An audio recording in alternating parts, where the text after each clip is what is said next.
Bonjour tout le monde! Donc, re-bienvenue sur ma chaîne. Je vous ai préparé aujourd'hui une vidéo qui regroupe en fait tous mes trucs et astuces pour pouvoir grossir sur les réseaux sociaux. Ça fait 1 an que j'ai mon TikTok. J'ai passé de 0 à 10 000 abonnés, bientôt 11 000.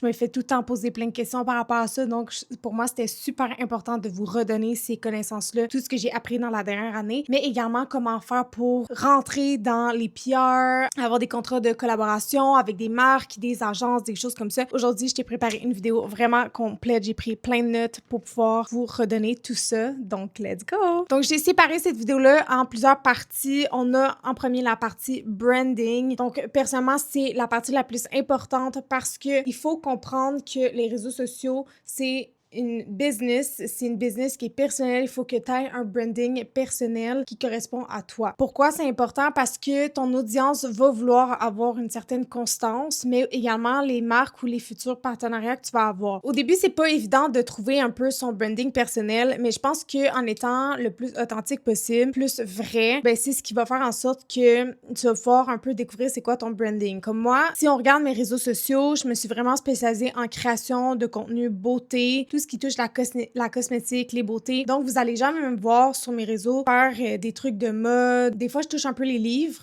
parce que j'ai une certaine partie dans ma communauté qui me suivent pour mes livres. Sinon, vous allez jamais me voir cuisiner. C'est très rare que je fais des vlogs. Je me suis vraiment focusée sur cette niche-là qui est la création de contenu beauté. Puis c'est ce qui, moi, c'est ce qui me passionne. Donc, je voulais vraiment m'assurer de rester sur cette voie-là. Je pense que c'est important d'avoir une niche. La niche la plus difficile, je trouve, à percer, c'est la niche lifestyle, simplement parce qu'il faut avoir une certaine esthétique assez spécifique. Donc, c'est pas tout le monde qui est capable de faire du lifestyle, mais sinon, écoute, ça peut être vraiment n'importe quoi. Ça peut être les livres, ça peut être le cinéma, la création de contenu beauté. Il y en a beaucoup qui s'intéressent genre aux trucs d'horreur et aux crimes. Limite, il y en a vraiment, vraiment, vraiment tout plein. Au début, pour savoir un peu comment trouver sa niche, ben, il va falloir faire des tests, mais également, ça doit être un sujet qui t'interpelle puis qui te passionne parce que ça paraît tellement quand les gens parlent de sujets qu'ils connaissent pas ou qui ça leur passionne pas. OK, donc c'est super important. Ensuite, quand tu as trouvé ta niche et un peu ton branding personnel, il faut avoir une certaine constance dans ces vidéos. Donc, je sais que c'est vraiment basic, tout le monde sait ça, vous l'avez déjà entendu 1000 millions de fois, mais c'est méga, méga, méga important. Ce que moi j'ai fait pour atteindre ça, c'est que premièrement,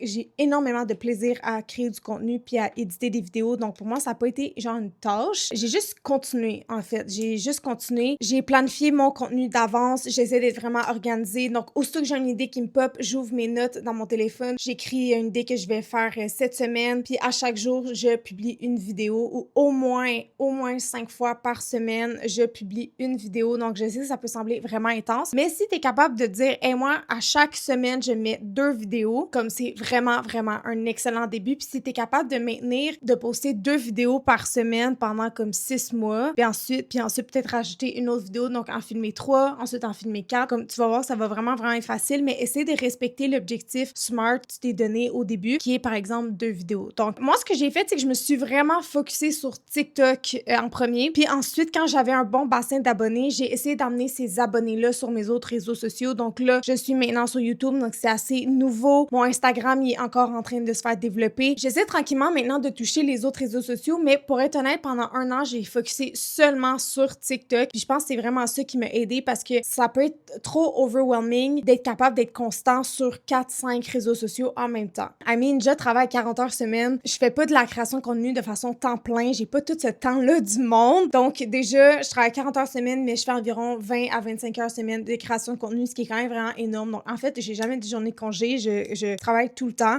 mais j'aime ce beat de vie-là. Donc pour moi, ça fonctionne. Je reviens un tout petit peu sur le branding personnel. Ça va être super important d'avoir un certain background. On revient un peu à la constance aussi. Genre de background qui se ressemble dans chaque vidéo. Moi, je me suis mis des lumières en arrière. J'ai ma lumière verte ici. C'est con, mais juste ma couleur de cheveux qui est roux. Aussitôt que je pop dans ton For You page sur TikTok, vous savez automatiquement que c'est moi. Puis pour moi, c'est super important d'avoir un peu le même type de début de vidéo, le même type de fin de vidéo. Donc, à chaque fin de vidéo, moi, personnellement, j'ai fait goodbye. On sait c'est qui la fille rousse avec le background coloré qui fait goodbye, on finit par reconnaître c'est qui cette personne-là à force de passer dans ton For You page. Fait qu'au début, les gens vont peut-être pas te suivre, mais à force de toujours voir un peu cette constance-là, les gens font comme « Oh mon Dieu, ça fait 1000 millions de fois que je la vois, je la reconnais à chaque fois, ils vont finir par te suivre. » C'est super important d'avoir un genre de background ou un environnement qui est constant d'une vidéo à l'autre. Encore une fois, si tu fais du contenu lifestyle, dans ce cas-là, ça va être différent. Ça va plus être au niveau de l'édition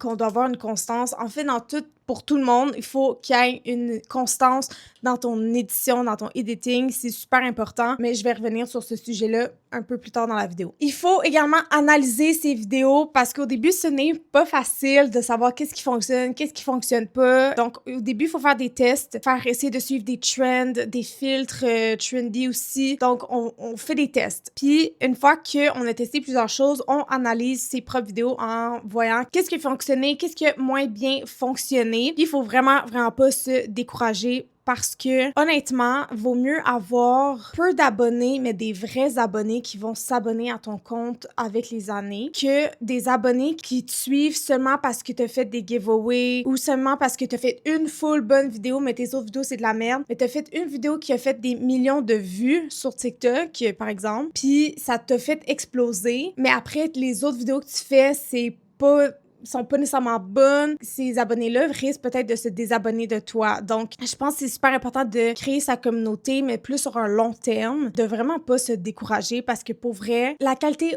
over la quantité, selon moi, c'est ce qui est important à retenir. Avec une communauté qui est vraiment plus engageante, qui va vraiment commenter toutes tes vidéos, puis une communauté qui va vraiment discuter avec toi, qui va être présent dans tes lives, ça vaut vraiment plus que des gens, des nobody qui te suivent sur les réseaux. C'est vraiment plus pertinent et important. Il faut également arrêter d'avoir peur du cringe. OK? Oui, c'est cringy. Au début, quand j'ai commencé sur les réseaux sociaux, j'étais tellement gênée. J'avais peur du jugement des gens de mon secondaire, de mon cégep, même de l'université. J'avais peur de tout ce jugement-là. Puis je me disais, oh mon Dieu, même ma famille, j'avais comme peur de me faire juger par tout le monde. Tu sais quoi? Je suis encore vivante.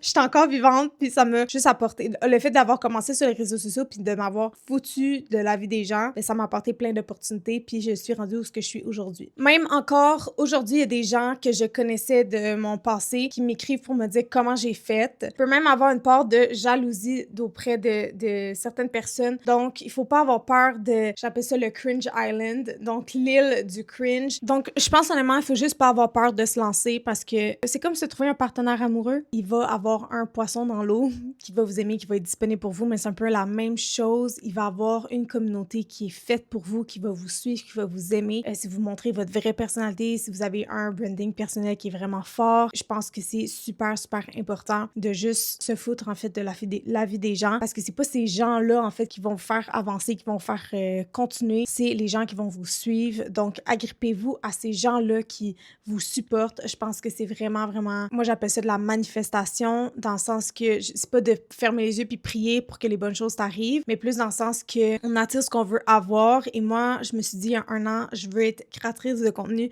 je veux créer du contenu, puis je me suis attachée au monde qui aimait mon contenu, j'ai répondu à leurs questions, j'ai créé mes vidéos en fonction de leurs demandes à eux. Tout ça, c'est pas les gens qui aiment pas mes vidéos qui me font avancer, clairement pas. Donc pour moi, c'est super important de juste se lancer. Si c'est ce que vous voulez vraiment faire, puis vous êtes capable d'être constant, vous allez y arriver. Ensuite, maintenant, on a tout ce qui est le terrain. Donc, j'appelle ça le terrain, c'est plus au niveau des trucs qui sont un peu plus concrets que vous pouvez faire parce qu'on a un certain contrôle on n'a pas vraiment le 100% le contrôle de l'algorithme, mais ça peut vous aider un peu à rentrer dedans. Donc, en premier, personnellement, il s'apprend une qualité de vidéo et d'éclairage. C'est non négociable. Tu ne peux pas être créatrice de contenu beauté ou de mode quand t'es dans ta chambre, aucune lumière, les lumières fermées, tu vois rien du tout, puis tu veux parler de beauté, mais t'es dans le noir ou t'as une qualité de vidéo qui est vraiment pas bonne, c'est impossible, ça ne me fonctionnera pas. Moi, personnellement, si je vois une qualité médiocre, je skip, je ne veux pas voir ce genre de contenu-là. Donc, je pense que c'est méga important. Est-ce que t'as besoin d'avoir l'équipement le plus fancy puis le plus cher sur Terre? Vraiment pas, je te jure. La lumière lumière du jour, c'est ton meilleur ami, c'est la plus belle éclairage que tu peux pas avoir, premièrement. Deuxièmement, tu peux filmer avec le dos de ton téléphone. C'est tellement, tellement beau, la qualité que ça peut faire. C'est incroyable. C'est quasiment plus beau que la caméra avec quoi je suis en train de filmer en ce moment, mais moi, je suis habituée de filmer avec cette caméra-là, donc je continue de cette manière. Tu peux avoir un contenu qui est insane avec le dos de ton téléphone. L'édition, tu peux la faire sur TikTok ou CapCut. Moi, personnellement, j'utilise Final Cut Pro. Ça fait des années que j'utilise. Je l'ai payé une fois, c'était très cher, mais je l'utilise à tous les jours. Pour moi, ça le value. Chaque petit dollar, je l'ai vraiment rentabilisé. Puis je suis habituée de travailler avec cette... je trouve ça plus facile et plus rapide pour moi. J'ai une facilité à travailler avec cet outil-là, mais il y a énormément de gens qui ne payent pas pour des programmes comme ça puis qui veulent juste faire l'édition sur leur téléphone. Il n'y a aucun problème. Tu peux avoir des vidéos qui sont vraiment, vraiment bien réussies juste avec ton téléphone. Donc, super important d'avoir un beau background. Moi,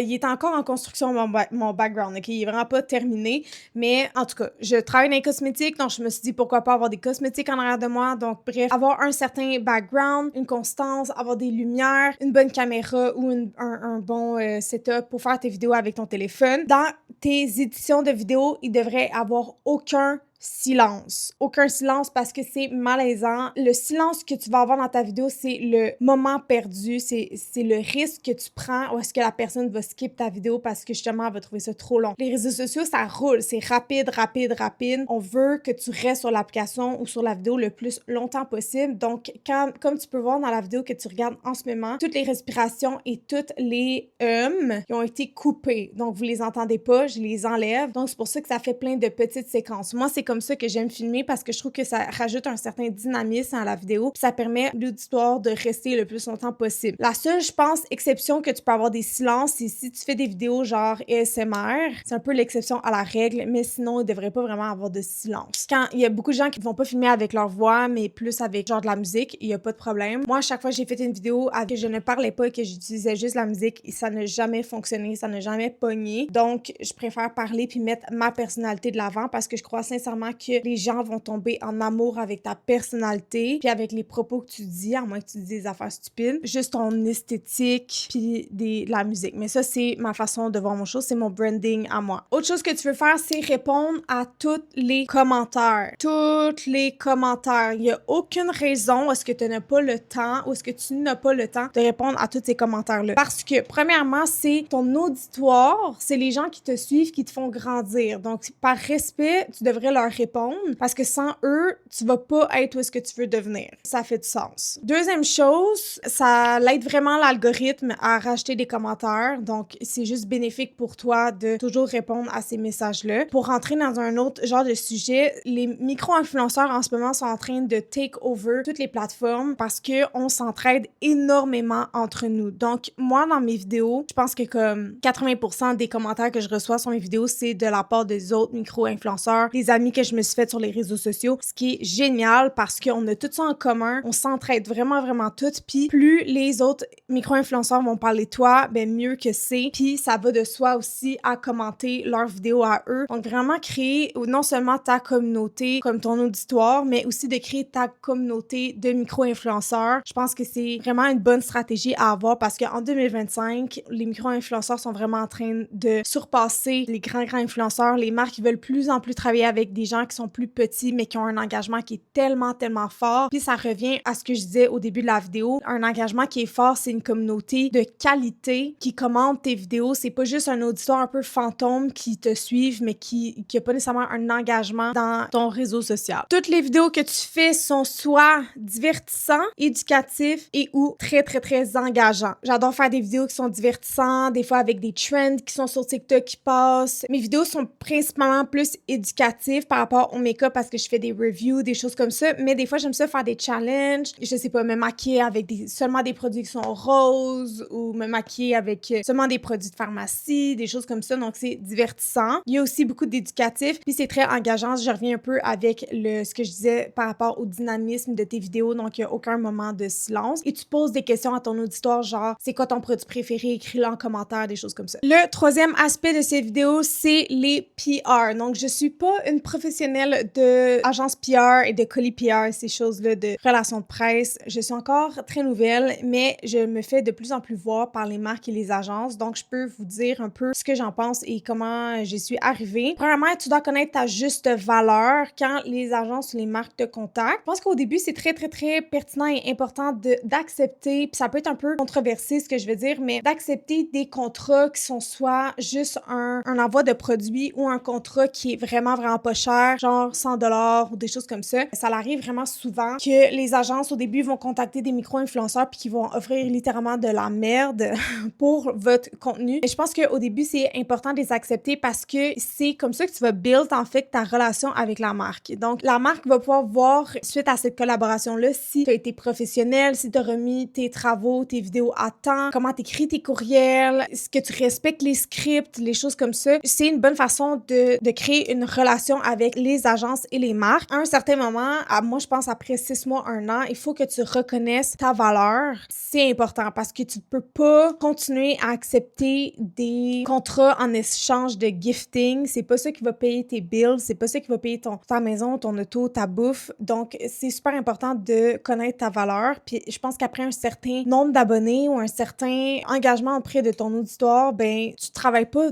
gratuitement non plus. Il faut pas avoir peur de demander aux marques et aux agences de collaborer avec eux. Ça leur fait sentir vraiment roi, ça leur fait sentir bien. Donc, moi, je pense que c'est super important de manifester. Est-ce que ça a marché beaucoup pour moi? Pas vraiment. Je te dirais que j'ai envoyé beaucoup de emails très personnalisés à plusieurs marques, plusieurs agences et souvent, je me fais ghoster. Mais écoute, ça a marché à 2-3 reprises. Donc, t'as rien à perdre d'essayer. Le pire qui peut arriver, c'est que la marque ou l'agence te dise non. Souvent, ils vont dire non, on n'a pas de budget pour ça, blablabla, en ce moment, on cherche pas. T'as quand même envoyé un email, t'as envoyé ton Media Kit. Le Media Kit, ça pourrait être une autre vidéo. Avoir un Media Kit, en passant, c'est très pertinent. Il y a sûrement plein de vidéos sur YouTube qui parlent de Media Kit, donc fais aller les voir. Tu sais, t'as envoyé ton Media Kit, t'as envoyé ton intérêt à ces marques-là, ben peut-être que dans le futur, ils vont se rappeler de toi, puis ils vont se dire, ah, c'est vrai, il y a une personne qui nous a envoyé un email, puis ils vont aller voir leur historique. On sait jamais. Donc, je pense que c'est super important de manifester de cette façon-là et de les taguer dans 100% de tes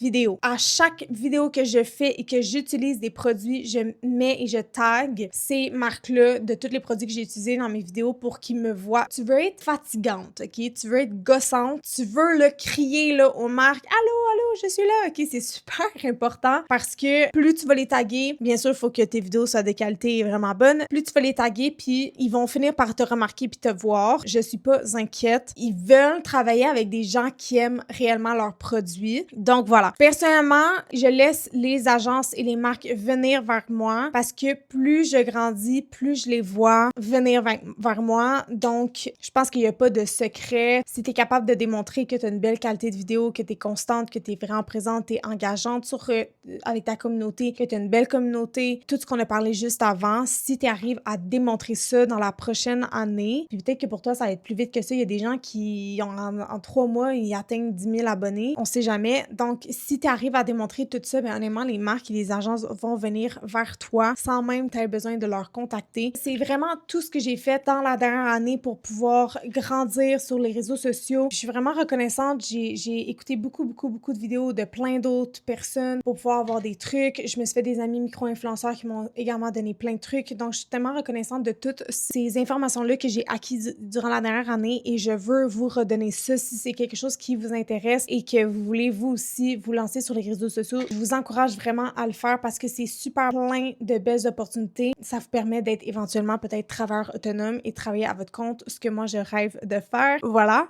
C'est tout, c'est ce qui conclut cette vidéo. On se voit sur mes autres réseaux sociaux. Mon nom, c'est S2Beauty sur toutes mes réseaux. Donc, n'hésitez pas à aller me voir. Mon réseau principal, c'est TikTok, mais je suis également sur Instagram et bien sûr sur YouTube. Donc, si vous n'êtes pas abonné à cette chaîne-ci, s'il vous plaît, abonnez-vous. Je publie environ 1 fois par semaine pour commencer parce que j'essaie de respecter cette constance. Mais sachez que sur TikTok, je publie à tous les jours. Donc, c'est tout. Goodbye.